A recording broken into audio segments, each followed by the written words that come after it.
Hello friends, आज हम बात करेंगे एनआई अप्रोच के बारे में। ये कैपिटल स्ट्रक्चर की थ्योरी में आता है। कैपिटल स्ट्रक्चर की जो थ्योरी है उसमें कुछ अप्रोचेस हैं। There are two different theories, one is your relevant and another one is your irrelevant. अब जो हमारी रिलेवेंट थ्योरी है उसमें आती है एनआई अप्रोच।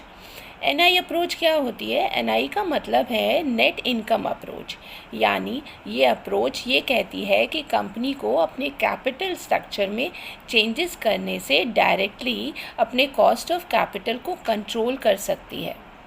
एनआई अप्रोच का बेसिक आइडिया यह है कि अगर कंपनी अपने डेब्ट को बढ़ाती है तो उनकी ओवरऑल कॉस्ट ऑफ कैपिटल है जो वो रिड्यूस होती है।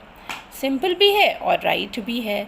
जब कंपनी डेब्ट उठाती है तो इनिशियली कॉस्ट ऑफ इक्विटी बढ़ा सकती है, लेकिन जो ओवरऑल कॉस्ट ऑफ कैपिटल है वो कम हो जाती है।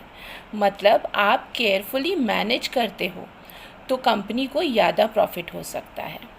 इसका मतलब ये है कि अगर डेब्ट ज़्यादा है तो अपनी इक्विटी का कॉस्ट थोड़ा कम हो सकता है और कंपनी की टोटल कॉस्ट ऑफ कैपिटल भी ऑप्टिमाइज हो जाती है।